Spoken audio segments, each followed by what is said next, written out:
Good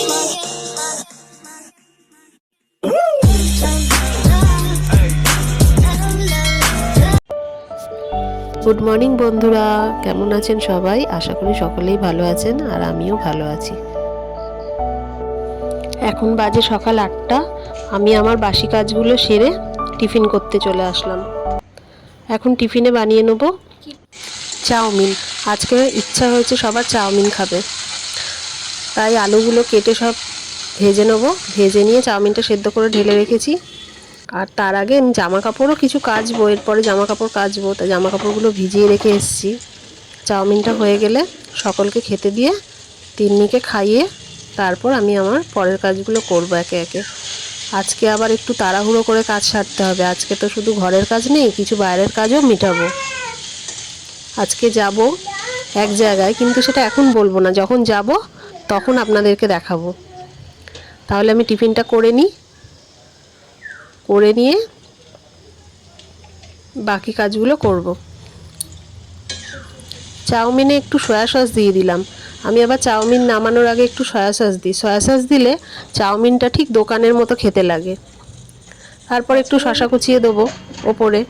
চাউমিনটা হয়ে গেছে, এবার জামা কাপড়গুলো কাচতে চলে আসলাম।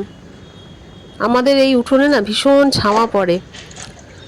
রোদটা পড়ে যখন, তখন প্রায় 12টা সাড়ে 12টার দিকে, তখন জামা কাপড় কাচলে কিন্তু জামা কাপড়গুলো কিছুই শুকায় না।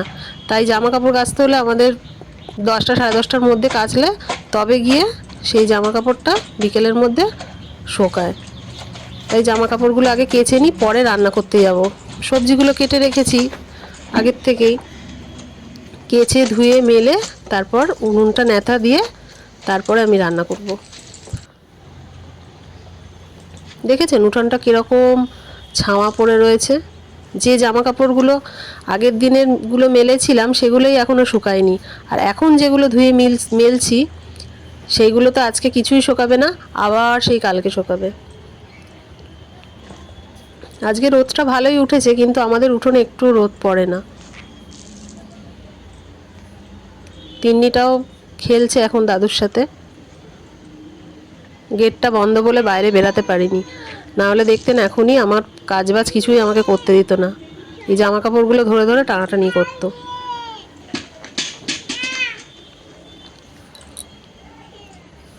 রোজই জামা কাপড় কাচি, কিন্তু কেচেও কুল করা যায় না। তিন্নিরই রোজ গাদা গাদা জামা কাপড় বেরায়, আর তার ফাঁকে ফাঁকে তো আমাদেরগুলো আছেই। মাটির উনুনে না রোজ নেতা না দিলে চলে না। উনুনটা নেতা দিয়ে রাখি, রান্না করার পর আবার রেগুলার নোংরা হয়ে যায়, আর রেগুলারই নেতা দিতে হয়। হয়ে আসলো, এবার সবজিগুলো কাটা আছে, বেশি টাইম লাগবে না। আজকে রান্না করব একটু ডিমের ঝোল আর একটু পালং শাক আর একটু চাটনি। সব গুছিয়ে নিয়েছি, বেশি আইটেম করব না আজকে, অল্প কিছুর মধ্যেই ছাড়বো, কেননা আজকে এক জায়গায় যাওয়ার আছে, আগেই বলেছি। দেখুন পালং শাকগুলো কেটে নিয়েছি, পালং শাকের সিম, মূলো, বেগুন, আলু সব কেটে নিয়েছি। টমেটোটা এখনও কাটিনি, টমেটো আমসত্ত্বগুলো কাটবো। আর ডিমের মশলাও রেডি করে নিয়েছি, কেটে কুটে আর ডিমের ঝোলটাও বসাবো। এই 3টে জিনিসই করব আজকে, মূলত আর কিছু করব না।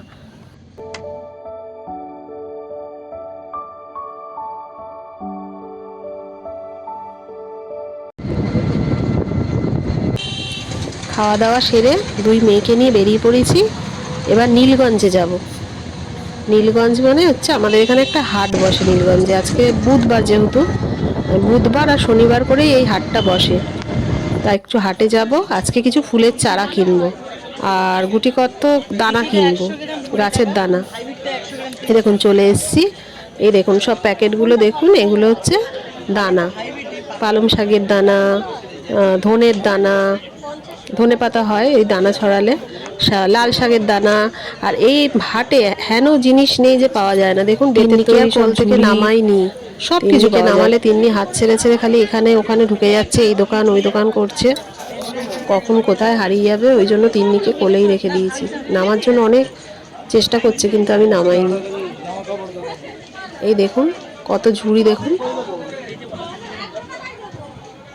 মাথার টুপি, যারা চাষিরা পরে মাঠে টাঠে চাষ করে তাদের জন্য মাথার টুপি, সব কিছু পাওয়া যায়। এখান থেকে আরেক জায়গায় যাব।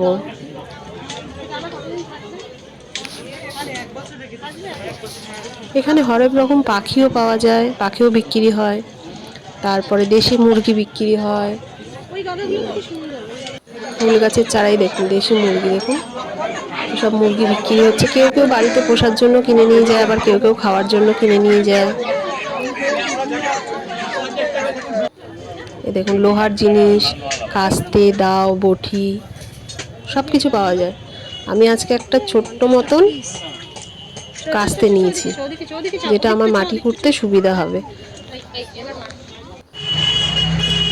এবারে দেখতে দেখতে দেখুন আমি শাখার দোকানে চলে এসেছি। অনেকদিন ধরে শাখা পড়ার ইচ্ছা ছিল, কিন্তু সময় বের করে উঠতে পারছিলাম না। তা আজকে যখন একটু সময় পেয়েছি, তাই ভাবলাম একেবারে শাখাটা পড়েই বাড়ি যাব।